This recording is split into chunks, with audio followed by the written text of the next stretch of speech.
I want to share with you today is about Halloween. And it's about more than Halloween, it's about holidays, but it's very specifically about Halloween.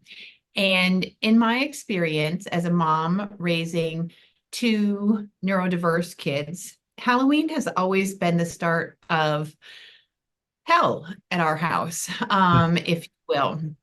And the reason is that one of my children, both have autism, but one who has autism that requires a little bit more support, has always seen Halloween as an opportunity to script, not to dress up, not to be in costume, but to script and to genuinely, truly be a firefighter or a Coast Guard swimmer or a rescue dog trainer. And so over the years, this has led to a tremendous amount of stress in terms of what is exactly the right, we can't call it a costume, we can call it a uniform, right? And then all of the accompanying equipment for that year's uniform, if you will. So helping him to understand that Halloween is a time to dress up in costume and have fun doing this is really quite a stretch for him. And so he's 15 now, and this year at the end of trick-or-treating, I came home and I wrote a blog for the blog that we have on russellcoaching.com.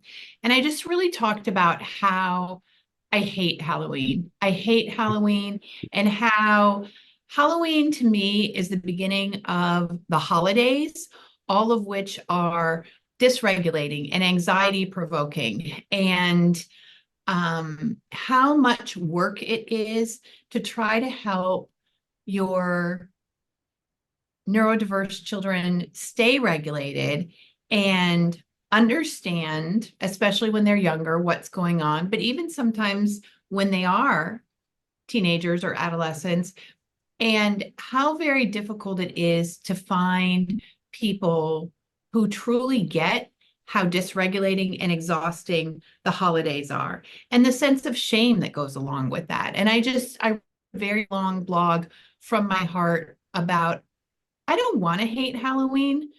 I don't want to hate the holidays, but that's really what my experience as a mom has been with two neurodiverse kids, that the holidays are genuinely exhausting, and that for so many reasons, I am excited when it is January 1 and the holidays are behind us. Well, hello, everyone. This is Gina. And this is Don. With Focused Healthy Family. This is podcast number 102. And today we're meeting with Dr. Norrine Russell from Russell Coaching. But before we get into that, we want to take just a short break for our sponsor.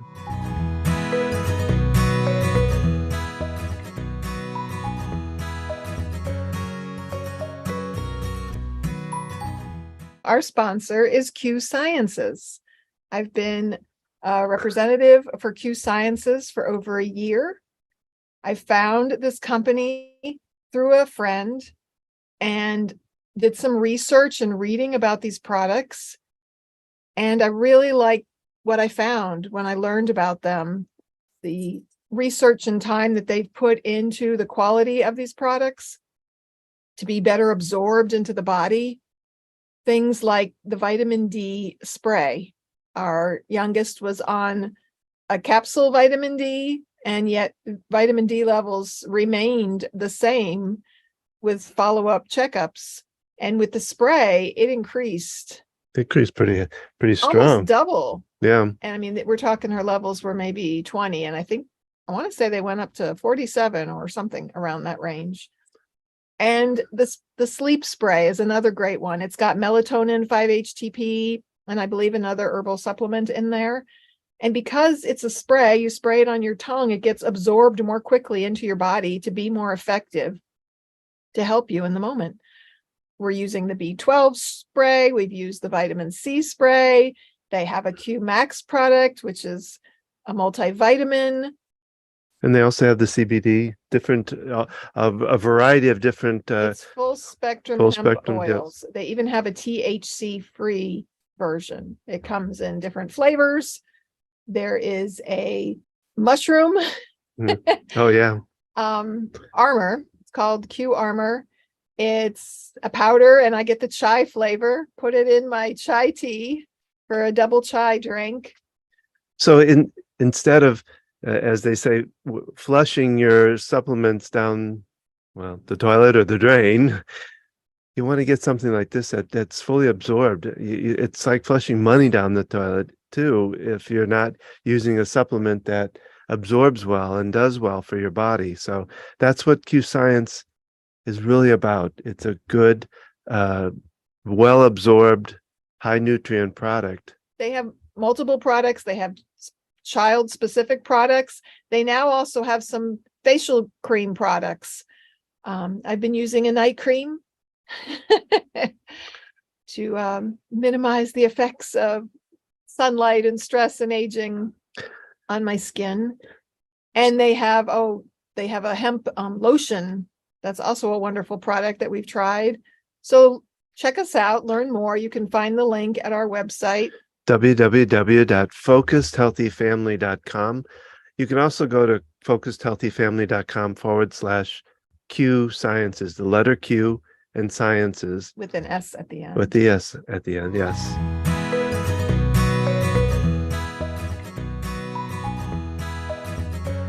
And we're back. Thank you, Dr. Russell, for being here today and sharing your story. I can so relate to dreading Halloween and the holidays, of how dysregulating they really are. We have 3 neurodiverse children ourselves, and what for some kids is a simple, easy, fun time turns out to be everything but that for some other kids. So appreciate you sharing the honesty with that. And thank you for being here. You're welcome. I'm delighted to be here and talk with 2 of you again. Go ahead. Do you want to? Go ahead. Oh, well, just to read a little, I got a little bit of your, so Dr. Norrine Russell is the founder of Russell Coaching for Students, which uses innovative methods of coaching for complex students, including those that are 2E, have ADHD, autism, and anxiety, and those learning differences. She is the author of a recent published guide for parents, asking the right questions before, during, and after your child's ADHD diagnosis. With 20 years of experience in creating positive youth development and parenting education programs, Dr. Russell has extensive knowledge of child development, learning styles, special needs, and positive parenting philosophies. She blends this knowledge to provide students and parents with comprehensive support and tools they need to grow and thrive. So again, welcome to you, Dr. Russell. We're glad you're here.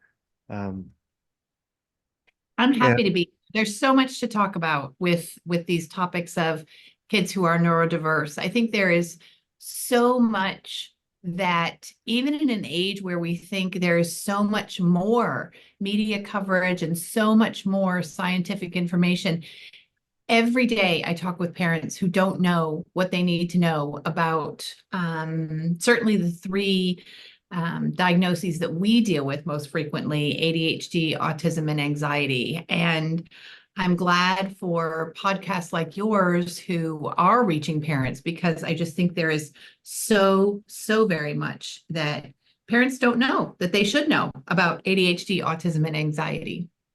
Well, and there's so much complexity to each one of the different diagnoses, or whatever you want to call it, that it makes a lot to even understand. Even for us, it's taken a long time to understand the different things that are going on for our kids.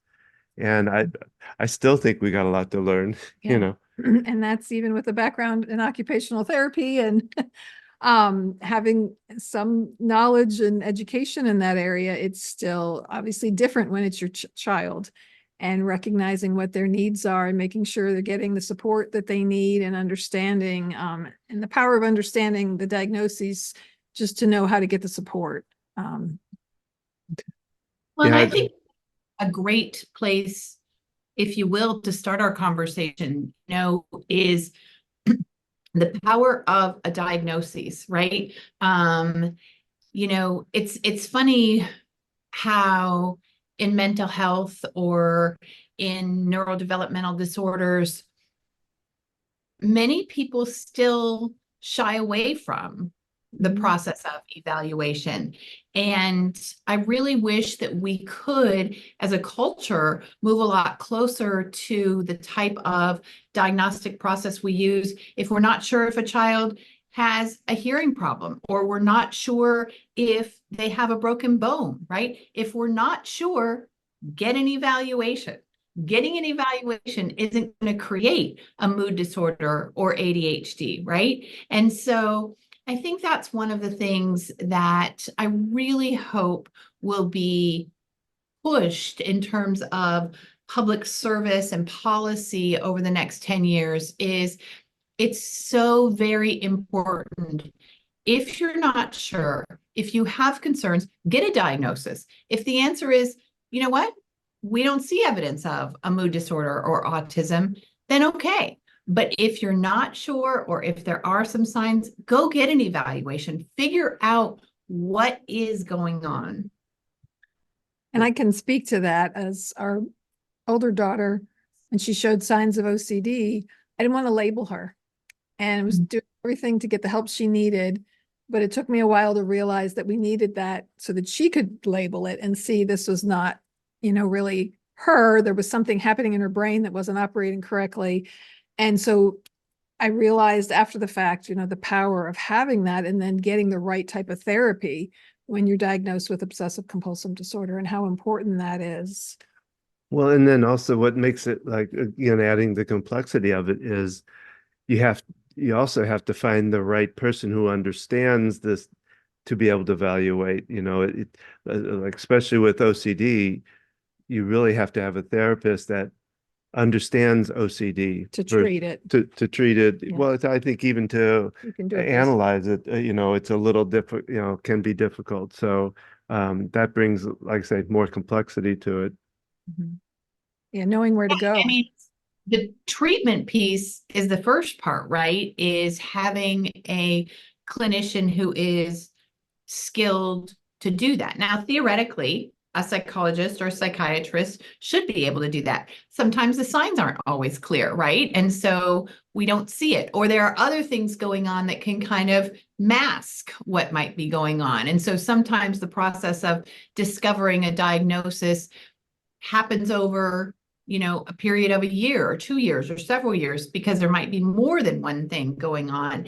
And so that too, I think, is such an important public service message, that people can be very complex, and that mental health can be very complex. And so, if you do get a diagnosis and you think, oh, it feels like something else is going on, or it feels like something more is going on, go back, advocate, ask questions, educate.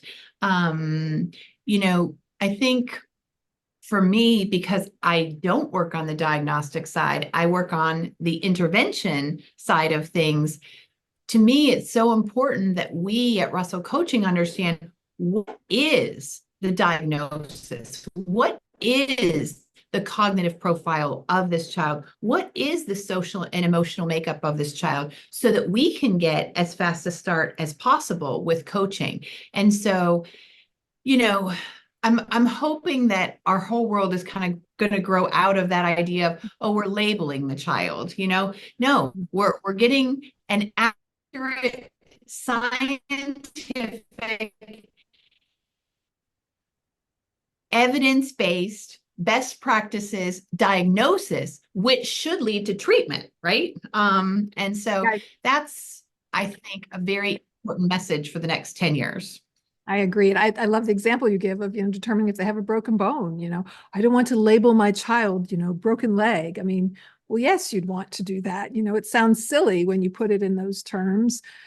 And yet we have a different mindset when it comes to, mental health and these other things. So And the So, interesting thing that's happening these days is because so many preteens and teens are on social media and there's so much information about mental health on there, is we are seeing that stigma very quickly evaporate in that age group and that generation. And kids, teenagers are coming to their parents and they're saying, I think I have autism. I think I have depression. I think I have ADHD, you know? And parents, of course, react in a variety of different ways to this. But I think that this generation that is currently tweens and teens, is going to radically reshape how we think about mental health and the openness of it. And so, those of us who are parents and professionals have to acknowledge the reality of this. Kids are getting all kinds of information. And then I think it becomes even more important for parents. Yep. Oh, you think you have ADHD? Tell me, I want to learn also. And then figure out, okay, and then how do we go to a licensed professional? well, and I wonder too, and this is kind of on the other side of it, but one of the things we found out with mental illness, when you have a sickness like cancer or a body illness of some sort, your friends and all come to you with food or help and do things and want to help you, the mental side of it, when you have a disorder or something go on, they do the opposite. They spread, they kind of not run away, but they're too afraid to try to help or call or anything like that. And I'm wondering if that will change too, with more and more of like the social media and all of that, and these kids that are growing up learning about it and accepting what they have, whether it'll change it on that side of it too. I hope so. I hope so.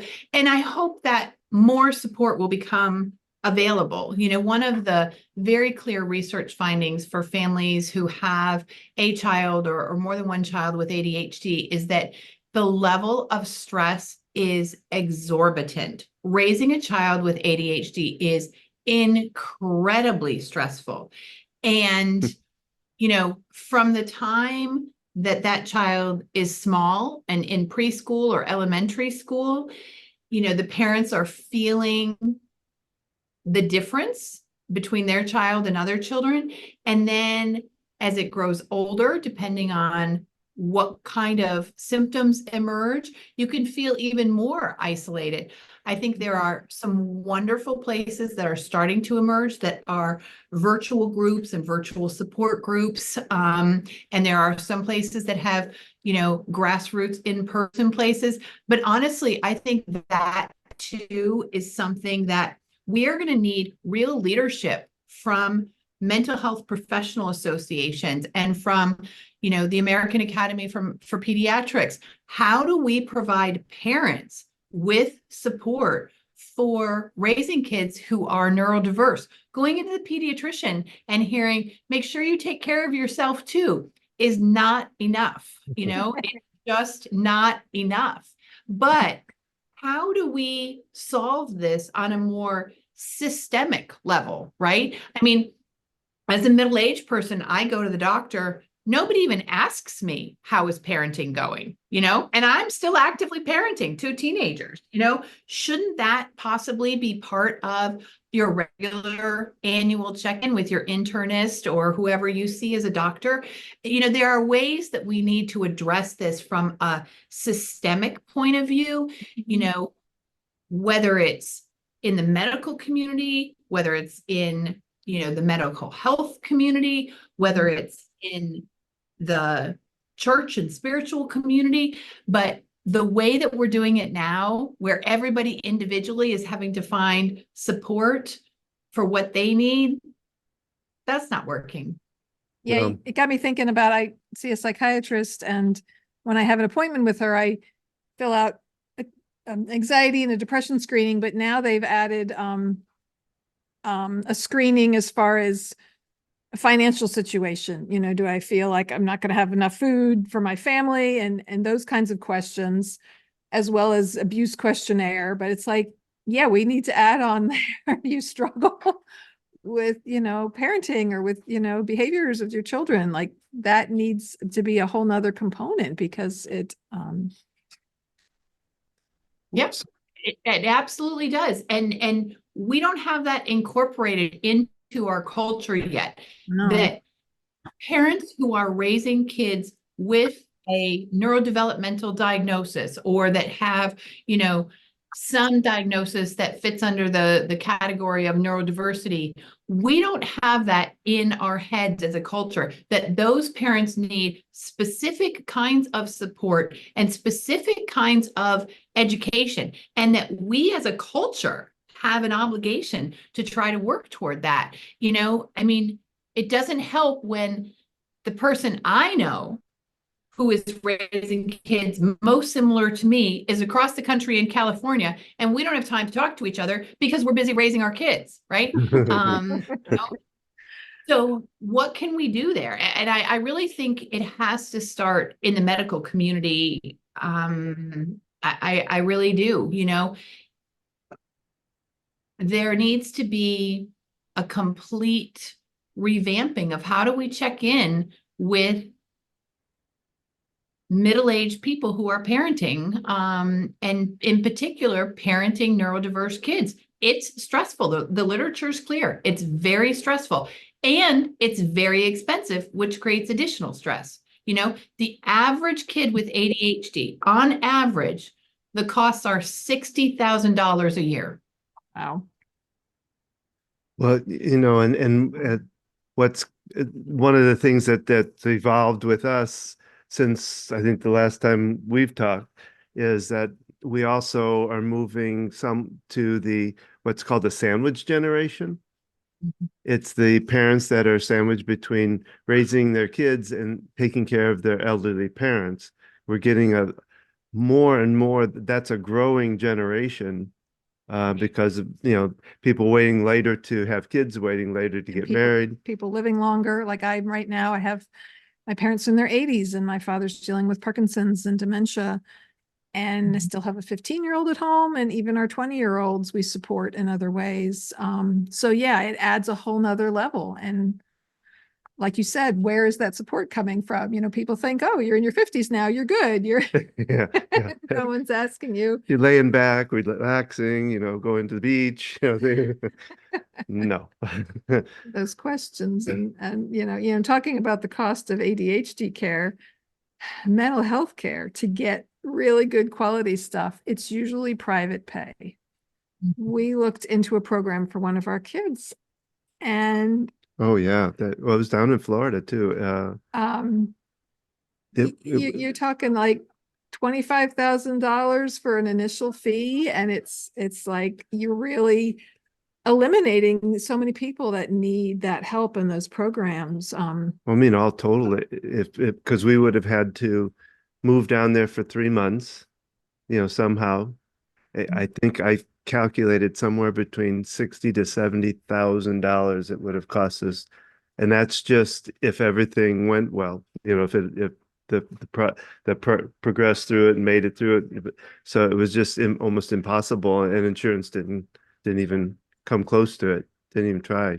I think part of the challenge is these providers are stepping outside the insurance model, because in order to give the best care that they can, it helps them to be outside that model, but then it leaves so many people unable to do this. And it's really unfortunate, because there are some really great programs and support out there, but when cost is a factor. Cost is a factor, accessibility is a factor. I mean, anybody who has a kid with ADHD knows that we're going on, you know, the third or the fourth year of medication shortages. And this is a basic medication that a kid with ADHD is prescribed and takes every day. And when you are every 30 days running around from pharmacy to pharmacy trying to find the medication, you know, that's the last thing we need, right? And it's the last thing we would need no matter what the prescription is. But there are certain prescriptions, as you that have real shortages, and ADHD medication has been one of those now for quite some time, and it's an additional stress. And then you add to that the fact that most parents really, I believe, don't get enough information on medication and treatment and how it's supposed to work. And so it's very hard to keep going and to be motivated to track down that medication and to run from place to place when you're like, well, do I really want to be giving this, anyway? We have a long way to go in terms of helping parents truly be the advocates that we have to be as moms and dads, but we don't have the information that we need. Yeah. Yeah, I know we personally have spent a lot of time just researching and looking into things, but parents need to know what questions to ask and where to go to ask these questions.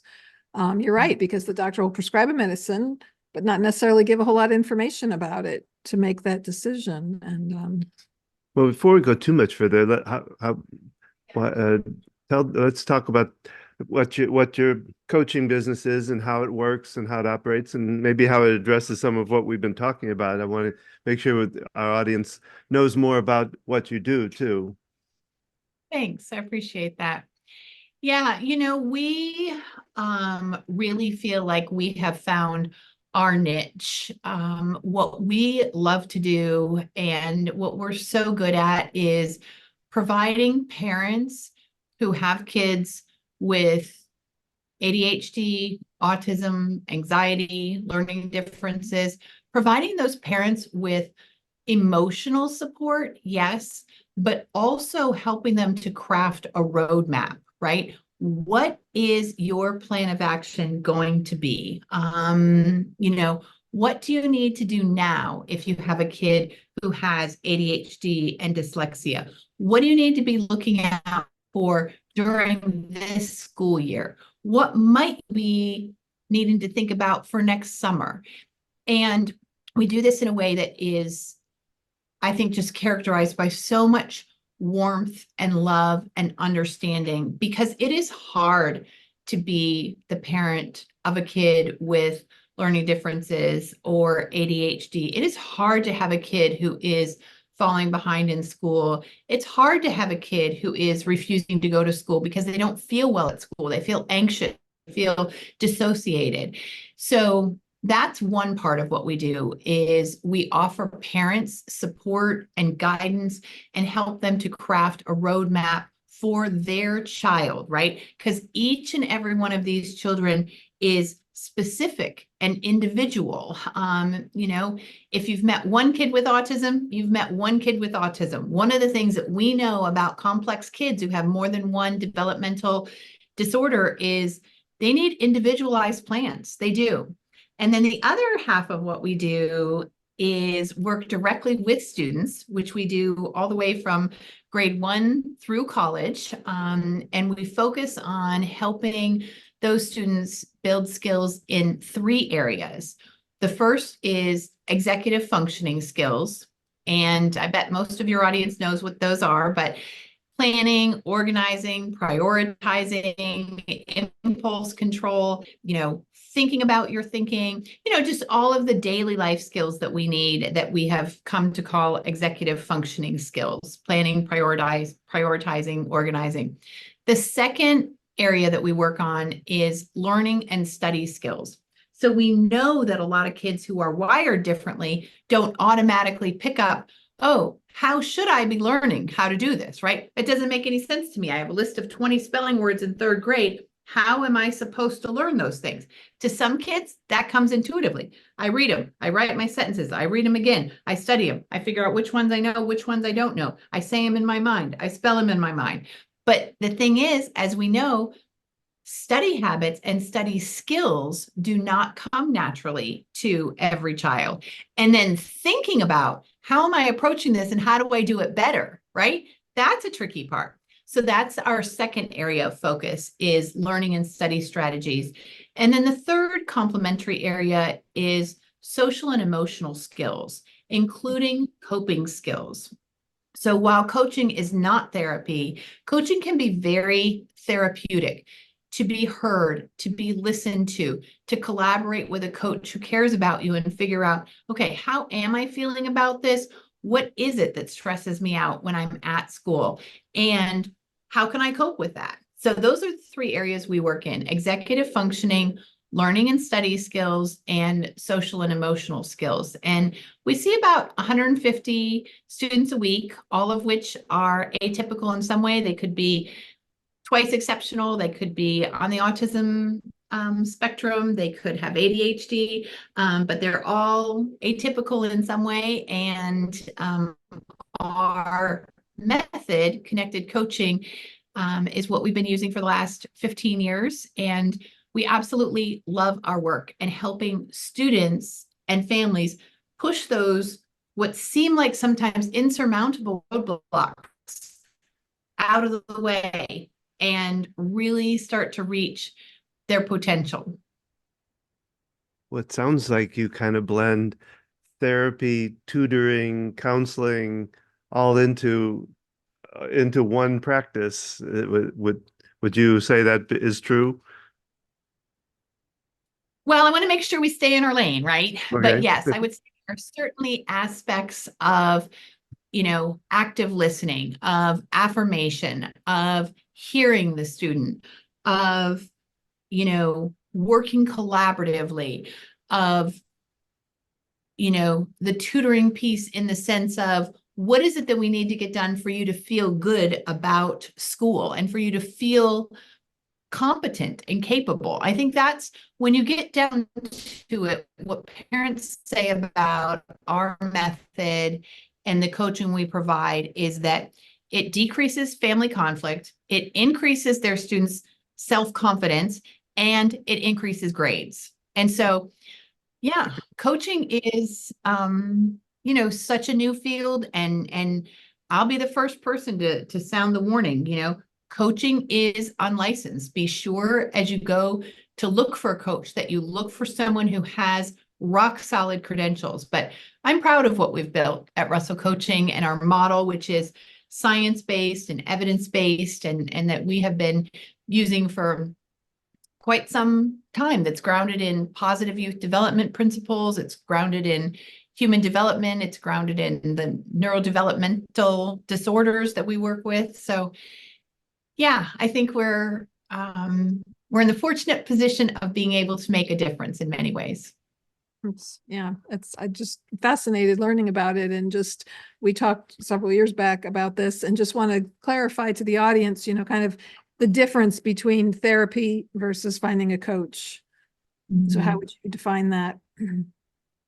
Yes. So,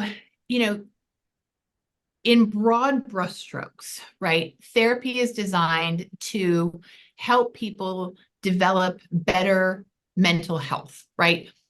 It is designed to help people work through or work with mental health diagnoses of all kinds, whether that's an eating disorder, whether it's a mood disorder, whether it's an affective disorder, whether it's, gambling, drug addiction, right? So mental health therapy and coaching is treatment for the very broad range of mental health disorders.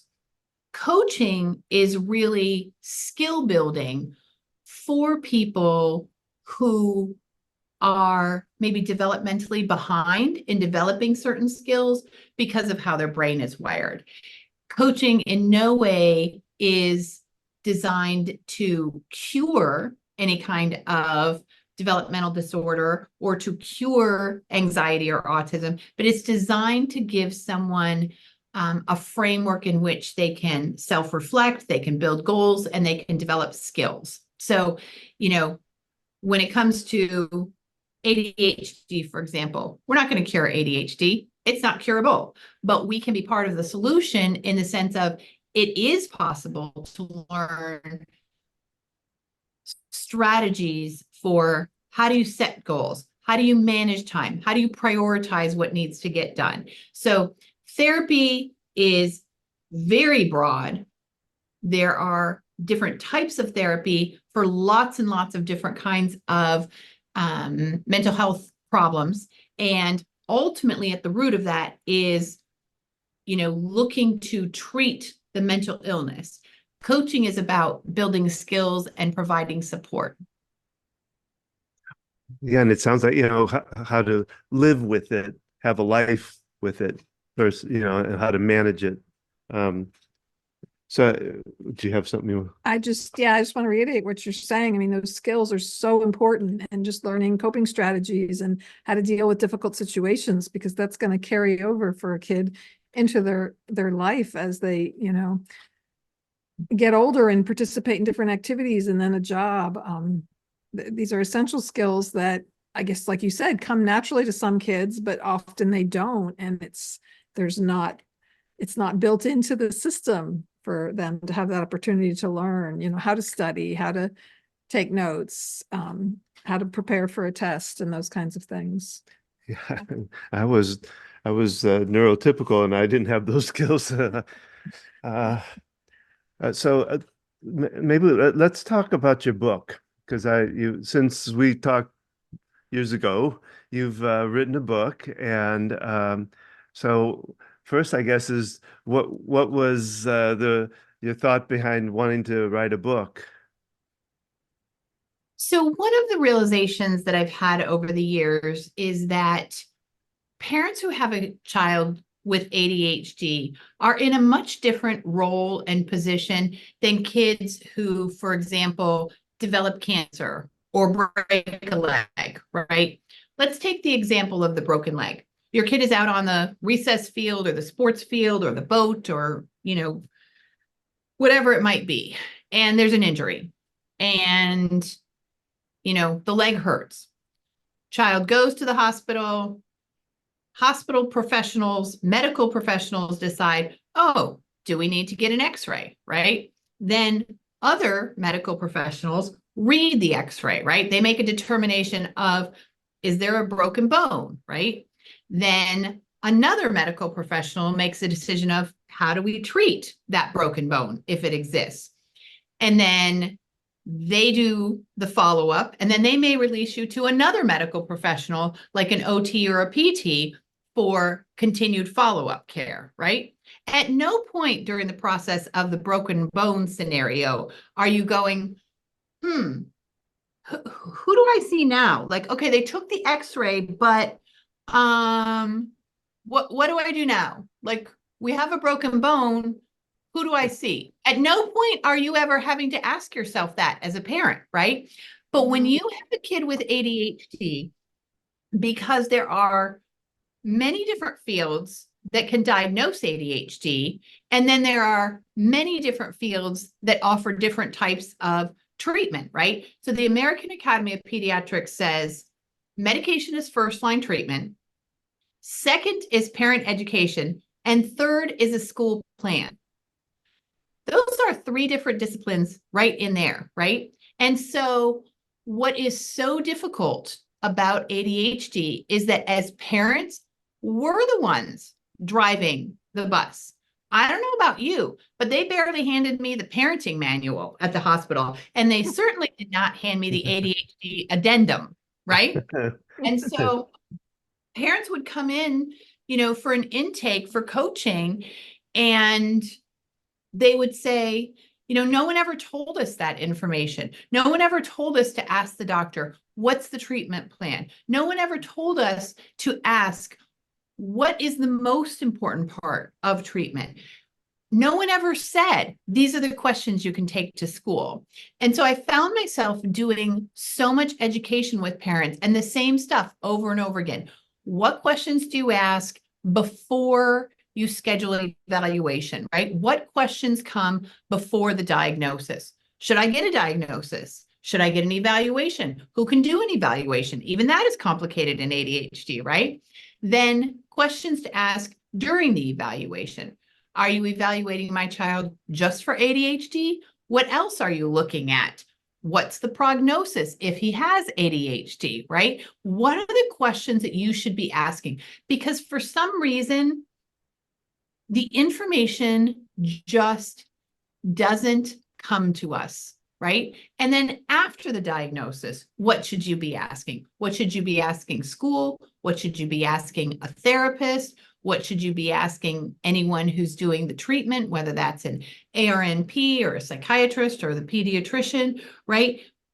And we have to advocate, but we can't advocate unless we know what questions to ask. We don't know what questions to ask unless someone says, hey, this is some information you really need to know. So the book is all asking the right questions about ADHD, and it is designed to be a very practical, hands-on guide to becoming the best advocate you can be for your child with ADHD. And it is very clear. You need to get educated, you need to ask questions, and you need to know who to ask the questions of. And so that's what the book is all about, and really helping parents get that information that we're not given. That's powerful. Your image of, going and getting an x-ray, and they don't just do an x-ray and then hand it to you, and you're supposed to figure out what to do next. And Yeah, we had several incidences last year of taking a child to a mental health hospital and dealing with that. my. And, it's crazy. It doesn't matter what your diagnosis, they're all thrown in together. And I'm just picturing, people with broken legs and infections and just being thrown in a room and and no specific clinician addressing each person, as needed. So that's just powerful. Well, and one of the things that I find so frustrating is there's a lot of language that's used, you can decide, you should consider, and I love what's behind that in terms of parent involvement, right? And parent, I guess parent involvement is the best way to put it. But please don't leave decisions in my hands without thoroughly educating me about what the treatment options are, how likely they are to be successful, what are the pros and cons, right? And what might that look like? What might it look like if that doesn't work, right? Don't say, well, parents can consider getting a school plan. Parents can consider seeing a medical professional for education. Parents can consider. Well, sure. And I can consider just throwing your report in the trash and going and having some breakfast at Panera, right? Tell me what is science-based, evidence-based treatment for this child. And tell me what that means when the kid has anxiety and ADHD, when the kid has autism and ADHD. Don't say you can do this or that like you're handing me a menu at a buffet. Tell me what the pros and cons are. Yeah. And the irony is when our kid was in the hospital, we were the ones telling the professionals, because if you have obsessive compulsive disorder and you go to behavioral health unit, there's no treatment for obsessive compulsive disorder. You're grouped in with everybody else and everybody's mental health issues, which can be so different. And they're not aware of the treatment that needs to be done. And so we're the ones, advocating and saying, look, this is what my kid needs. You're telling me they're just going to stick them in this basic program, but if it's not going to address the OCD, it's really not going to help them. And so, I'm getting very inspired to write a similar manual for parents, knowing what questions to ask. Well, because it falls into then you become the disgruntled parent that you walk into we'd walk into there and you could I made that might have been my impression of it, but they just like, oh, here they come again, the difficult ones that ask for so much and they don't say advocate, they pester us but we had to. It was problem parents and they're causing a problem, and I had to go to the higher ups to get action to happen in the emergency department. And it's, and that put us on the favorable list too. Things happen fast when you do that, but then they kind of roll their eyes when you come in and, oh no, not you again. Well, the education level of a lot of the staff and all of that isn't at a point where, well, in a way I can kind of understand it, because they have to understand all the different diagnoses. It's difficult to do. So, but it's kind of it'd be a dichotomy. They really need to, because they need to know what to ask, what to do themselves, the caregivers, a lot of them, the CNAs and stuff that just don't have the level of education needed for what they're doing. They're just taught this is how you do it, and they go do it, and that they don't know how to explain it or any of that. And Right. And then you're talking about, kids with neurodiversity on top of it, because the kids who come through the mental health system, who knows all the things they have going on. They might have diagnoses that are wrongly put on there because of situational circumstances, but they could also have additional diagnoses. And yeah, so just adding a whole nother layer to that. But yeah, we have to know the questions that you have to know what questions to ask to get them the help that they need. And so I love that you've done this for parents with kids with ADHD, and I'm sure it's probably helpful to just neurodiversity in general. I'm not sure how much your book speaks, beyond just that, or how many other addendums does it cover? Yeah. I know. I need to get started on how to ask the right questions about autism, but I'm busy raising my two. So Yeah, well, maybe we know that. we know that well. That's kind of why we jumped into the work we do, because we spend so much time with our older child dealing with these things. And, it's funny, you help one child with OCD, you've helped one child. We had a second child in the same family, genetically related, and yet it's a whole different process. And there's other factors involved, and understanding those factors is so important. And Well, and we're now seeing it going on the senior side of it, the same, almost, it's really odd, you kind of had that cliche about, the parent turns into the child, but there's so much similarities to what's going on in the mental field with the senior population. and my dad's been in the hospital several times this year. And in the I want to develop an emergency department for seniors, because they don't know how to treat people with dementia.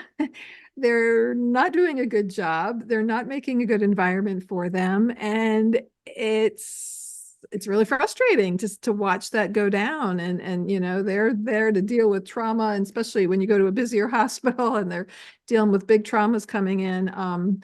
Right. They don't know what they're doing with this population. And if you've got dementia involved, it adds, just like with neurodiversity, it adds another dimension to it. So, but again, like, I was always there to support my mom, because you have to know the questions to ask. You have to know, and yeah, when you don't.